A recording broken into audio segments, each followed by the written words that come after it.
In this video, I'm going to be going through carotid artery stenosis. Carotid artery stenosis refers to narrowing of the carotid arteries in the neck, usually secondary to atherosclerosis. Plaques build up in the carotid arteries, reducing the diameter of the lumen. There is a risk of parts of the plaque breaking away and becoming an embolus, traveling to the brain and causing an embolic stroke. The risk factors for developing carotid artery stenosis are the same as for atherosclerosis and arterial disease in other areas, such as age, male sex, smoking, hypertension, poor diet, reduced physical activity, and raised cholesterol.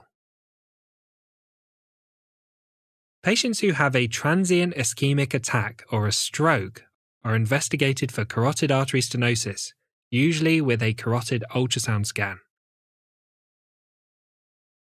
Patients with carotid artery stenosis are very likely to have arterial disease and atherosclerosis elsewhere. They're at a high risk of coronary artery disease and myocardial infarction, or heart attacks. Let's talk about the classification. The severity of carotid artery stenosis is categorized as mild when there's less than a 50% reduction in diameter, moderate when there's a 50 to 69% reduction in diameter, and severe when there's a 70% or more reduction in diameter. Next, let's talk about the presentation.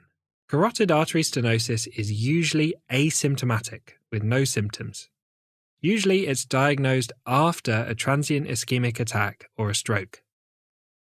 A carotid bruit may be heard on examination.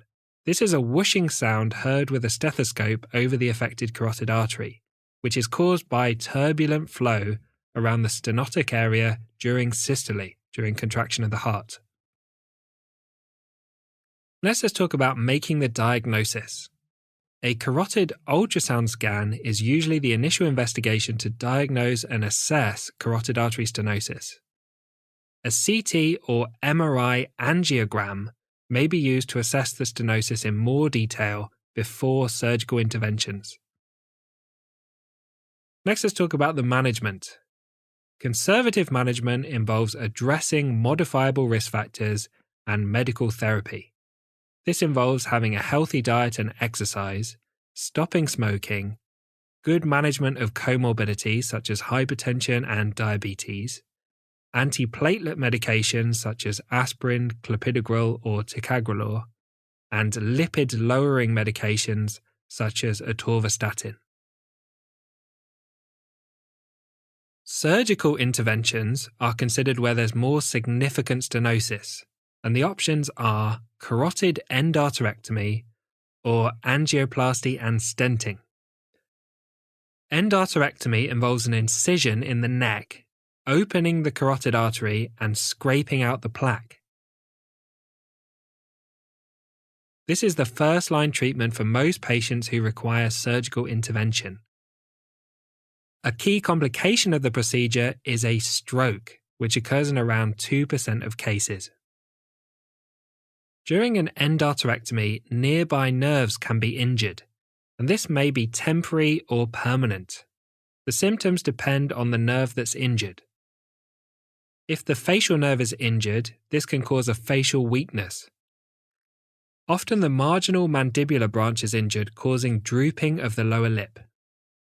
If the glossopharyngeal nerve is injured, this can cause swallowing difficulties. If the recurrent laryngeal nerve is injured, which is a branch of the vagus nerve, this can cause a hoarse voice. And if the hypoglossal nerve is injured, this can cause unilateral tongue paralysis. Angioplasty and stenting is an alternative to endarterectomy. This is an endovascular procedure, which involves a catheter inserted into the femoral artery in the groin, passed through the aorta under X-ray guidance, and up to the affected carotid artery.